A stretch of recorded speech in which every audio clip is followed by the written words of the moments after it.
Praise the lord. ప్రభు అయిన యేసుక్రీస్తు నామమున విజన్ క్యూటీ ఫెలోషిప్ అనుదిన బైబిల్ కార్యక్రమమునకు ప్రేమతో మిమ్మల్ని ఆహ్వానిస్తూ ఉన్నాను.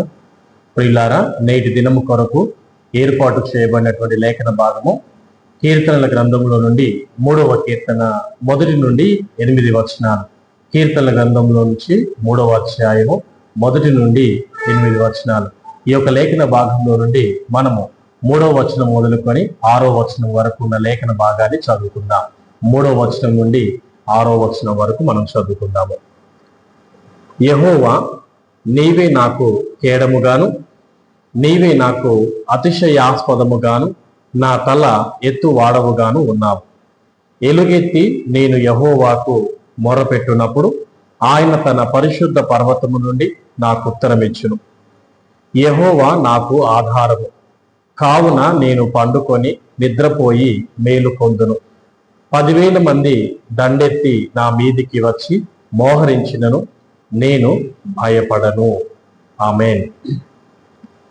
ఈ యొక్క లేఖన భాగాన్ని మనము చదివి ఈరోజు ధ్యానం చేస్తున్నటువంటి అంశం పేరు రక్షణ దేవునిది. Salvation belongs to God. రక్షణ దేవునిది. Salvation belongs to God.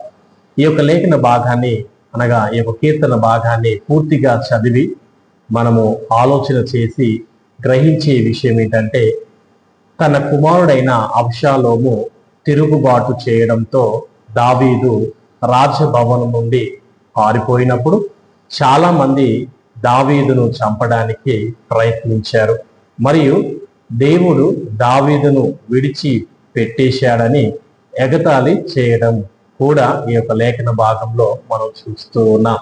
కానీ దావీదు దేవుని వైపు చూశాడు మరియు దేవుడు తనను రక్షిస్తాడని, తన ప్రార్థనలకు సమాధానం ఇస్తాడని నమ్మాడు. ఆ విశ్వాసముతో అతడు తన భయాన్ని పోగొట్టుకొని ప్రశాంతంగా నిద్రపోగలిగాడు. దేవుడు తనతో ఉన్నందున అతడు ఏ సైన్యానికి భయపడలేదు. దేవుడు తనకు తోడై ఉన్నందున ఏ సైన్యానికి కూడా భయపడలేదు. దావీదు తన శత్రువులను నాశనం చేసి తనను రక్షించమని దేవుణ్ణి వేడుకొనడం కూడా ఈ కీర్తన భాగంలో మనం చూస్తూ ఉన్నాం. మరియు రక్షణ దేవునిదేనని ఆయన విశ్వాసంతో ఒప్పుకోవడం కూడా ఈ లేఖన భాగంలో మనం చూస్తూ ఉన్నాం.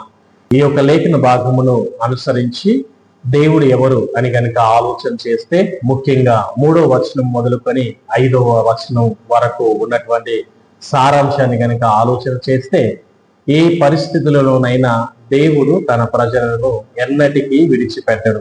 ఏ పరిస్థితులలోనైనా దేవుడు తన ప్రజలను ఎప్పటికీ విడిచిపెట్టడు. మనం కష్టాల గుండా వెళ్ళుచున్నప్పుడు దేవుడు లేడని లేదా మనల్ని విడిచిపెట్టడని అనిపించవచ్చు. కానీ జీవితం కష్టతరంగా మారినప్పుడు కూడా దేవుని యొక్క హస్తం ఎల్లప్పుడూ మనల్ని పట్టుకునే ఉంది అని మనము నమ్మాలి. ఎందుకంటే దేవుడు మనల్ని విడిచిపెట్టడు, మనకు సమీపంలోనే ఉన్నాడు. మనం ఎదుర్కొంటున్న శ్రమల నుండి మన కనులను దేవుని వైపు త్రిప్పడమే విశ్వాసానికి మరియు పునరుద్ధరణకు ఆరంభమని ఈ లేఖన భాగం ద్వారా మనం తెలుసుకుంటూ ఉన్నాం. అలాగే ఈ యొక్క లేఖన భాగాన్ని అనుసరించి దేవుడు మనకు నేర్పించే పాఠము ఏంటి అని ఆలోచన చేస్తే, అనగా 5వ వచనము 6వ వచనం ప్రకారంగా దావీదు కష్టాల్లో ఉన్నప్పటికీ నిద్రపోగలిగాడు. దావీదు కష్టాల్లో ఉన్నప్పటికీ నిద్రపోగలిగాడు. అతని ప్రాణాలకు ముప్పు పొంచి ఉన్నప్పటికీ అతడు తన భయాలను అధిగమించి ప్రశాంతంగా తన అనుదిన జీవితాన్ని గడపగలిగాడు. పరిస్థితులు ఎంత కఠినంగా మారితే విశ్వాసులు అంత స్పష్టతతో ప్రార్థిస్తారు. ఎందుకంటే తాము ఎవరికి మొరపెట్టాలో, ఎవరిపై నిరీక్షణ ఉంచాలో వారికి స్పష్టమైన అవగాహన ఉంటుంది. ప్రార్థన అనేది ఒక కృపా సాధనం.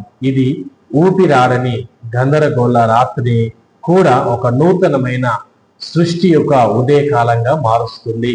కనుక మనము ప్రార్థన అనేటువంటి కృపా సాధనముతో దేవుని అందరి నమ్మకముతో ముందుకు సాగాలని ఈ లేఖన భాగం మనకు జ్ఞాపకం చేస్తూ ఉన్నది.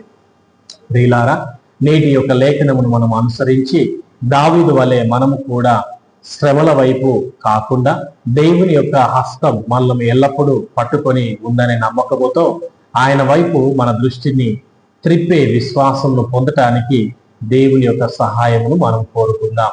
కళ్ళు వంచినట్లయితే ప్రార్థనతో నేటి ధ్యానమును మనం ముగించుకుందాం. ప్రార్థన చేసుకుందాం.